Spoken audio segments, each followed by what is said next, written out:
My friend died in just 21 year old. जिस उम्र में टीनेजर्स कंफ्यूज रहते हैं ना कि हमें अपनी लाइफ में आगे क्या करना चाहिए, उस उम्र में उस बंदे ने नीट क्रैक करके एक बेस्ट एमबीबीएस कॉलेज में एडमिशन हासिल कर लिया था। पर एक दिन उसका एक्सीडेंट हो गया and then I can't say that word. मैं उस टाइम पर अपने घर में नहीं था, मैं अपने कजन के घर गया हुआ था एंड रात के 9 साढ़े 9 बजे के आसपास मुझे ये खबर पता चली कि वो अब नहीं रहा। ये सुनते ही सबसे पहले तो मैंने अपने दोस्त को ही गाली दिया कि कुछ भी मत बोल, ठीक है, ये मजाक करने वाली चीज नहीं है। पर वो चुप ही रहा और उसका साइलेंस मेरे को इस चीज पे बिलीव करने के लिए मजबूर कर गया कि ये चीज एक्चुअल में हो चुका है। उस रात हम दोस्तों में से किसी की भी नींद नहीं पड़ी और एक अजीब सा डर और घबराहट हमारे मन में आ गया था। ये चीज जब मैंने अपनी लाइफ में फेस किया ना, मेरा दिमाग काम नहीं कर रहा था। जब बॉडी हॉस्पिटल में भर्ती रहती है और उसके बाद जब उसका पोस्टमार्टम करके जब घर वापस लाया जाता है ना, उस मोमेंट पर तुम बस डरे रहते हो एंड सोचते रहते हो कि काश ये रियल मत होता।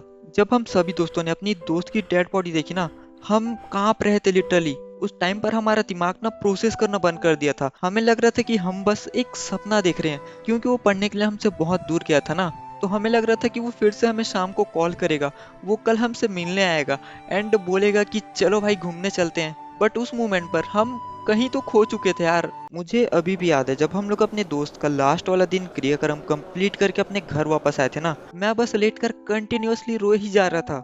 क्योंकि वो तो चला गया, पर उसकी मेमोरीज, वो हर एक मोमेंट जो हमने मस्ती करते हुए बिताया था, वो हर एक मोमेंट जो हमने एक दूसरे के लिए गालियां खाई थी, एक दूसरे को गालियां दी थी, एवरीथिंग भाई एवरीथिंग मेरे दिमाग में चल ही जा रही थी बस, जिसके कारण आंसू रुकने का नाम ही नहीं ले रहे थे।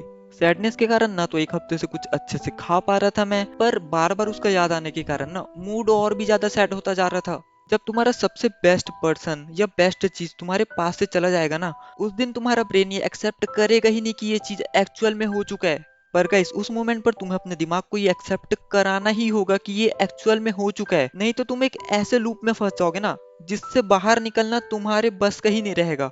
इस मोमेंट को जब मैंने अपनी लाइफ में फेस किया ना, उसके बाद मेरे को यकीन हो गया कि हमारे पास ज्यादा टाइम ही नहीं बचा एक्चुअल में। क्या तुम्हें पता है कि कल तुम्हारे साथ क्या होगा? तुम कल रहोगे या फिर आई डोंट वांट टू से, बट तुम समझ सकते हो मैं क्या कहना चाह रहा हूँ, राइट?